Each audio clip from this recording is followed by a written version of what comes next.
EPFO latest update check लो आ गई good news. अब इतनी बढ़ेगी ईपीएफओ पेंशन की लिमिट। जी हाँ दोस्तों, अगर आप ही ईपीएफओ सब्सक्राइबर है या ईपीएस 95 पेंशन कर्मचारी हैं तो आपकी पेंशन में बढ़ोतरी होने वाली है। तो वीडियो को अंत तक जरूर देखें। अगर आप नौकरी पेशा और कर्मचारी भविष्य निधि संगठन खाता धारक हैं तो ये आपके लिए खुशखबरी है। केंद्र सरकार हमेशा से ईपीएफओ खाता धारकों के हित में विभिन्न योजनाओं के माध्यम से कदम उठाती रही है। इसी कड़ी में श्रम मंत्रालय ईपीएफओ खाता धारकों के लिए ईपीएस 95 नाम से एक योजना चला रहा है। इसके तहत खाता धारकों को न्यूनतम मासिक पेंशन मिलती है। ईपीएफओ ने ट्वीट कर अपने खाता धारकों को इस योजना में की जानकारी दी है। कर्मचारी भविष्य निधि संगठन ने ट्वीट कर ईपीएस 95 से जुड़े फायदे और सुविधाओं की जानकारी दी है। फिलहाल देश भर में ईपीएफओ के 6 करोड़ से ज़्यादा सब्सक्राइबर और 75 लाख पेंशनर्स हैं जिन्हें इसका फायदा मिलेगा। आइए जानते हैं ईपीएस 95 के बारे में विस्तार रूप से। Employees provident fund organisation pension के बड़े फायदे। खास बात इसकी यह है कि ईपीएस 95 पेंशन योजना कर्मचारी भविष्य निधि संगठन खाता धारकों के साथ साथ उनके विधवा पुरुष या महिला के साथ साथ बच्चों को भी कवर करती है। ईपीएफओ योजना के तहत अगर किसी खाता धारक की नौकरी के दौरान मृत्यु हो जाती है तो उसके जीवन साथी को न्यूनतम 1000 रुपये की मासिक पेंशन दी जाती है। अब इसके कुछ पॉइंट आउट है जो आपको जानने बहुत जरूरी है। किस लेवल से आपको पेंशन मिलेगी।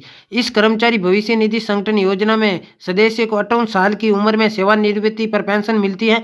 योजना में 50 वर्ष की आयु से प्रारंभिक सदस्य पेंशन उपलब्ध है, यानी अगर वो बेरोजगार है तो 50 वर्ष की उम्र में ही आपकी पेंशन उपलब्ध है। सेवा अवधि के दौरान स्थायी एवं पूर्ण रूप से विकलांग सदस्य होने पर निःसंदिग्धता पेंशन का प्रावधान है। ईपीएफओ खाता धारक की मृत्यु होने पर 2 बच्चों को उसके पति या पत्नी को मिलने वाली पेंशन के 25% के बराबर राशि मिलती है। दोनों बच्चों को 25 साल की उम्र तक 25% बराबर रकम मिलती है। सदस्य खाता धारक की मृत्यु होने पर आश्रित पिता या माता को पेंशन बेशर्त परिवार पर कोई नॉमिनी या कोई अन्य सदस्य न हो। EPFO pension scheme good news. बता दें कि इस योजना का पूरा नाम कर्मचारी पेंशन योजना 1995 है। ईपीएफओ की इस योजना का नाम ईपीएस 95 रखा गया है क्योंकि इसकी शुरुआत साल 1995 में हुई थी। कर्मचारी भविष्य निधि संगठन दुनिया के सबसे बड़े सामाजिक सुरक्षा संगठनों में से एक है।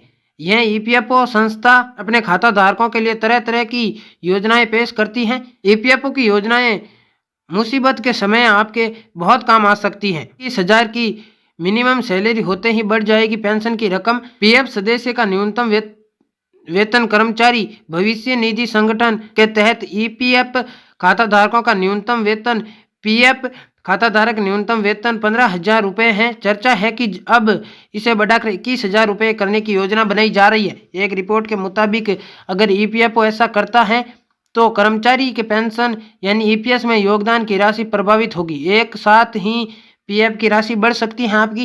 EPFO latest update check. पिछली बार सरकार ने सितंबर 2014 में कर्मचारी के न्यूनतम वेतन में बढ़ोतरी की थी। अब एक बार फिर से इन ईपीएफओ कर्मचारियों के वेतन में बढ़ोतरी की जा सकती है।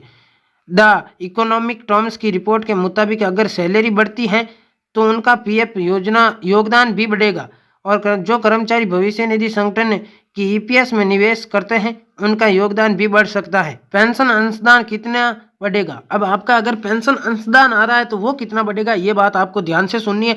वर्तमान में कर्मचारी पेंशन योजना खाते में योगदान की गणना मूल वेतन को 15,000 रुपये प्रति माह पर कैंप करके की जाती है। इसीलिए ईपीएस खाते में अधिकतम योगदान 1250 रुपये प्रति माह तक है। यदि सरकार ईपीएफओ वेतन सीमा को बढ़ाकर 21,000 रुपये कर देती है तो यह योगदान बढ़ जाएगा।